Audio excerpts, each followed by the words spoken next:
Hello viewers, welcome to my Nupur's kitchen. সবাইকে শুভ নববর্ষের শুভেচ্ছা জানাচ্ছি, বড়দের জানাচ্ছি আমার প্রণাম।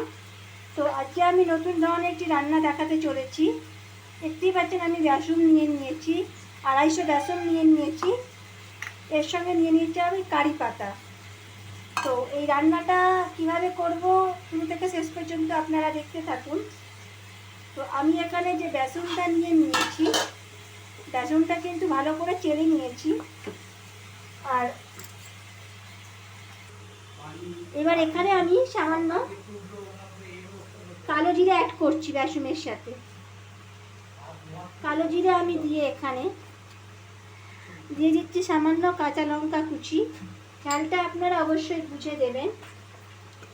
তারপরে এখানে আমি অ্যাড করছি সামান্য খাবার সোডা। আপনারা চাইলে এখানে চালের গুঁড়ি অ্যাড করতে পারেন। আর এখানে নুন আর কাশ্মীরি মির্চ সামান্য একটু ফ্লেভারের জন্য নুনটা আমি অ্যাড করছি।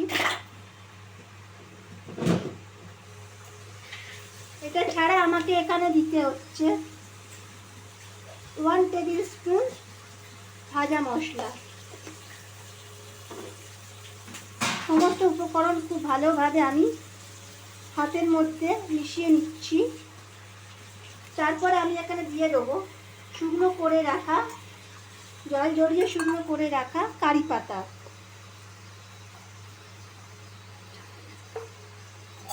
কারি পাতাটা দিয়ে খুব ভালোভাবে আমি মিশিয়ে নিচ্ছি।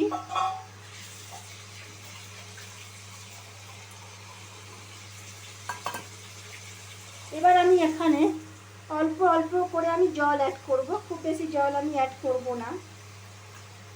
অল্প অল্প করে জল দিয়ে মানে খুব বেশি আমি পাতলা করছি না।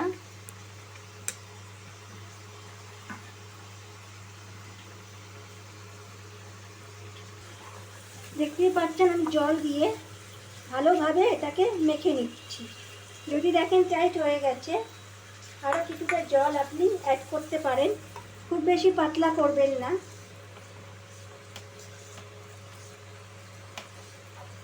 ঠিক এরকম টাইট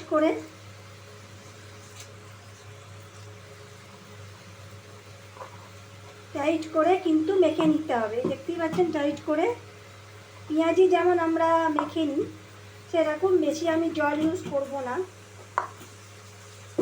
এবার আমি চলে আসি পরের প্রসেসে। প্যানে আমি দিয়ে দিচ্ছি সামান্য সর্ষের তেল। এই রান্নাটা কিন্তু সর্ষের তেলে আমি করছি। তেলটা খুব ভালোভাবে আমি কড়ার গায়েতে আমি চালিয়ে নিচ্ছি।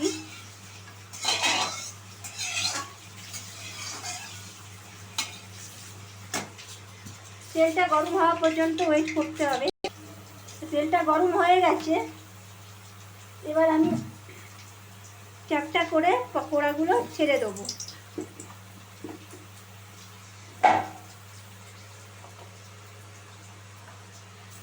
কারি পাতার যে একটা ফ্লেভার আছে সেই ফ্লেভারটা আপনারা পেয়ে যাবেন। কারি পাতাটা ভালো করে ধুয়ে নেবেন, ধুয়ে একটু শুকনো করে নেবেন যাতে ছিটকে না যায়।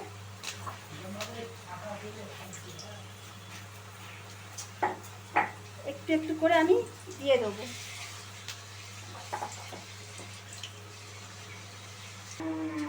আচ্ছা, বড়াগুলো দেখতেই পাচ্ছেন এক পিঠটা ভাজা হয়ে গেছে, আর এক পিঠটা আমি আস্তে করে উল্টে দিচ্ছি।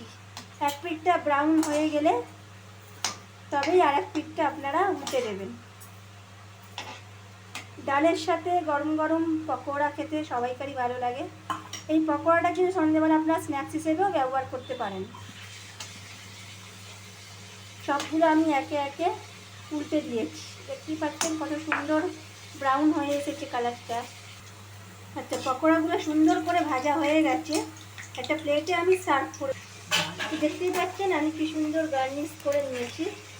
হয়ে গেল আমার কারি পাতা পকোড়া। যাদের বাড়িতে কারি পাতা গাছ আছে তারা এই আইটেমটা বানিয়ে খাবেন, খুব সুন্দর একটা আইটেম। অবশ্যই আমার চ্যানেলটি সাবস্ক্রাইব করবেন, পাশে বেল নোটিফিকেশান আইকনটি ক্লিক করবেন। আর ধন্যবাদ, সবাই ভালো থাকবেন।